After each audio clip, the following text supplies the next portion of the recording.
Cup సాస గుర్తు మీద ఓటేసి జూలై 4, 2006 నాడు ఒక చిన్న మొక్క నాటిను.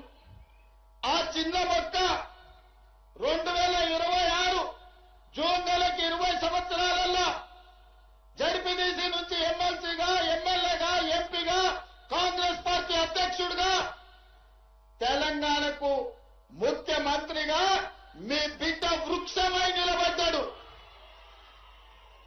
మీ బిడ్డ పాలమూరులో ఉన్న మర్రి చెట్టు ఎంతమందికి నీడనిస్తుందో ఈనాడు మీరు ఆశీర్వదించి, ఆనాడు మీరు అభిమానించి గుండెల్లో పెట్టుకొని భుజాల మీద మోసిన జడ్పీటీసీ ఈనాడు తెలంగాణ రాష్ట్రానికి ముఖ్యమంత్రి అయి మీ ముందర నిలబడ్డాడు. ఇదా గొప్పతనం. పార్లమెంటులో గెలిపిస్తే పారిపై గజ్వేల్లో ముఖ్యమంత్రి గోదావరి జలాల కోసం 3 ఏళ్లలో 1,00,000 కోట్లు ఖర్చు పెట్టి కాళేశ్వరం కడితే కూలేశ్వరం అయి కూలిపోయింది. ఆయన పాలమూరు ద్రోహి, మీ బిడ్డ పాలమూరు అభివృద్ధి చేసిందా లేదా ఒక్కసారి ఆలోచన చెయ్యండి.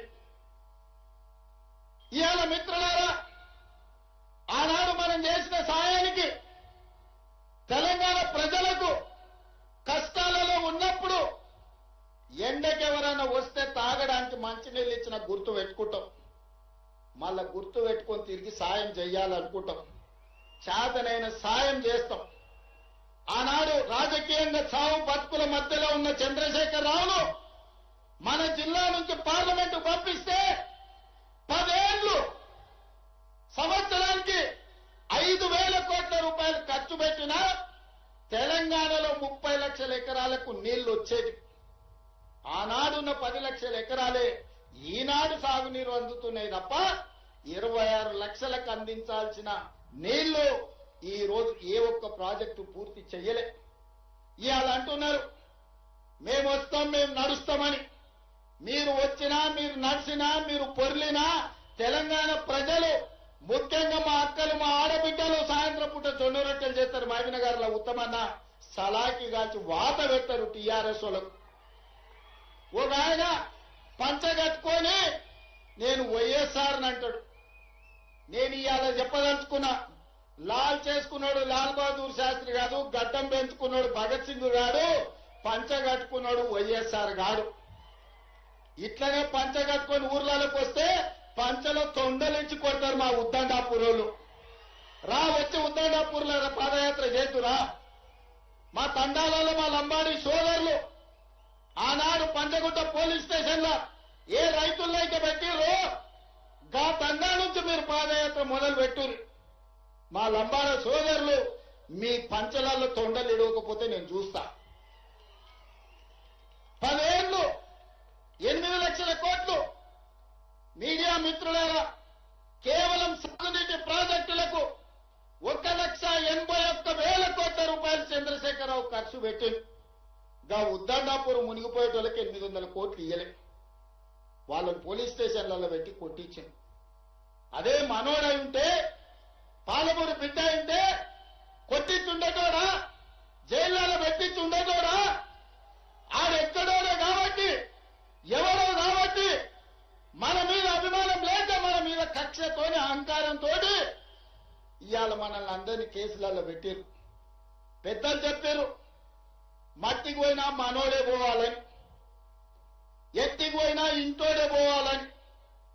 ఇవాళ మీరందరూ ఆశీర్వదించి, మీరందరూ నమ్మకంతో, విశ్వాసంతో ఆనాడు ఏ విధంగా అయితే మిడ్చల్ మండలం నన్ను జడ్పీటీసీగా గెలిపిస్తే, ఏ విధంగా అయితే నేను ఎదుగుతూ వచ్చినో, ప్రతి సందర్భంలో ప్రజలకు చేసుకుంటూ వచ్చినా, ఇవాళ నేను ముఖ్యమంత్రి అయినా కాబట్టే 22,000 కోట్లు రాష్ట్ర మొత్తం సాగునీటికి ఖర్చు పెడితే ఒక్క మన జిల్లాకే 8,000 కోట్ల రూపాయలు నేను ఇచ్చిన. మా ఎమ్మెల్యేల అసెంబ్లీలో అన్న అన్ని పాలమూరికే తీసుకుపోతావా, మా సంగతి ఏందని అడిగారు. మీరు కూడా చూసారు. నేను చెప్పిన అయ్యా మాది 60 ఏళ్ల గోస, మాది వలసల బతుకులు. ఇవాళ నేనున్నా ఇక నేనున్నప్పుడు కూడా మా వాళ్ళకి ఏం చేయకపోతే ఓ బుక్కడి పువ్వ ఎక్కువ పెట్టకపోతే వడ్డించడానికి నేను ఉండి కూడా దండగా ఇక మీరేమని అనుకున్నాయా మా జిల్లా కొంచెం ఎక్కువ పెడతా అని చెప్పిన. పెద్ద మనసు చేసుకొని ఉత్తమ్ కుమార్ రెడ్డి గారు, భట్టి విక్రమార్క గారు సహకరించి ఇవాళ మన జిల్లా నుంచి ఏ కాగితం పోయినా ఇవాళ మనకు పనులు అవుతున్నాయి, నిధులు విడుదల అవుతున్నాయి. ఇంతకుముందే ఎండమైండ్ అనిరుద్ధ్ చెప్పినట్టు జైళ్లు కట్టాలని వాళ్ళు అనుకుంటే మా పిల్లలు చదువుకొని ఇంజనీర్లు కావాలి, లాయర్లు కావాలి, డాక్టర్లు కావాలి, ఐఏఎస్లు కావాలి, ఐపీఎస్లు కావాలి, ప్రజాప్రతినిధులై దేశాన్ని ఏలాలని IIITతో పాటు యంగ్ ఇండియా ఇంటిగ్రేటెడ్ రెసిడెన్షియల్ స్కూళ్లు, ఇంజనీరింగ్ కాలేజీలు, మెడికల్ కాలేజీలు ఇవాళ మన జిల్లాకు మంజూరు తెచ్చుకున్నాం. ఒకప్పుడు పనికి పోవాలన్న కొడంగల్ వాళ్ళు మహబూబ్నగర్ రావాలి, తాండూరు పోవాలి, పరిగి పోవాలి. ఇవాళ హైదరాబాద్ లో ఉన్నోడన్నా ఎంబీబీఎస్ చదవాలన్నా, ఇంజనీరింగ్ చదవాలన్నా, పాలిటెక్నిక్ చదవాలన్నా, డిగ్రీ చదవాలన్నా, సైనిక్ స్కూల్ కు పోవాలన్నా, నర్సింగ్ కాలేజీ చదవాలన్నా ఇవాళ కొడంగల్కి వచ్చేటట్టు ఒక పెద్ద ఎడ్యుకేషనల్ క్యాంపస్ ఈ రోజు కట్టుకుంటున్నాం 250 ఎకరాల. ఇవాళ ప్రతి నియోజకవర్గానికి young India integrated residential school ఇచ్చినాం. నేను ఈ వేదిక మీద నుంచి మా అక్కలకు చెప్పదలుచుకున్నా, ఇండ్లు గాని, పెన్షన్లు గాని, భూములు గాని మన బతుకులు మార్చవు. మన పిల్లల చదువులే మన బతుకులను మారుస్తాయి. మన పిల్లలు చదువుకుంటే మనం బాగుపడతాం. మన పిల్లలు డాక్టర్లు అయితే మనం పడ్డ కష్టం మర్చిపోతాం. మన బిడ్డ ఇంజనీర్ అయితే మన జీవితంలో వెలుగులు నింపుతాడు. మన బిడ్డ ఒక ఐఏఎస్, ఒక ఐపీఎస్ అయి, ఓ కలెక్టర్, ఓ ఎస్పీ అయి వస్తే మన గౌరవం పెరుగుద్ది. మన పిల్లల్ని మనం చదివించుకోవాలి. ఓ పూట తిన్నా తినకపోయినా ఇంటి ఆయన నగదు ఉంటే సాయంత్రం పోయి బెల్ట్ షాప్ లో ఇచ్చొచ్చినా ఆయనను ఒంగబెట్టి 2 గుద్దులు గుద్దాయినా ఆయన జేబులు ఉన్నది గుంజుకొని పిల్లలను చదివించుకోవాలి. చదువుకుంటేనే మన బతుకు బాగుపడుతుంది, మన జిల్లా వలసలు ఆగుతాయి. చదువేందో, చదువు విలువేందో, చదువుకుంటే మన బతుకులు ఎట్లా బాగుపడతాయో చూసిన వాళ్ళు. ఇవాళ ప్రభుత్వ పాఠశాలలోనే చదువుకున్న మేము ముఖ్యమంత్రి స్థాయికి ఎదిగినామంటే చదువుకోవడం వల్లనే ఈ స్థాయి వచ్చింది. చదువు అనేది అత్యంత కీలకం. అందుకే ఈ జిల్లా వలసలు ఆపాలన్నా, మన పిల్లలు చదువుకోవాలన్నా, మన రైతులు బాగుపడాలన్నా, మన ఆడబిడ్డలు తలెత్తుకొని గౌరవంగా బతకాలన్నా పాలమూరు జిల్లా సస్యశ్యామలం కావాలి. ప్రతి ఎకరాకు నీళ్లు ఇవ్వాలి, ప్రతి ఊర్లో బడి ఉండాలి. నేను ఇవాళ ఒక్క మాట చెప్పదలుచుకున్నా, ఆత్మ గౌరవంతో బతకాలంటే ఇందిరమ్మ ఇల్లు ఉండాలి. ఇవాళ మన జిల్లాలో హనుమాన్ల గుడి లేని తండా ఉండొచ్చు, గూడెం ఉండొచ్చు, గ్రామం ఉండొచ్చు. హనుమాన్ల గుడి లేని తండానన్న ఉండొచ్చు, గూడెమన్న ఉండొచ్చు, ఊరన్న ఉండొచ్చు.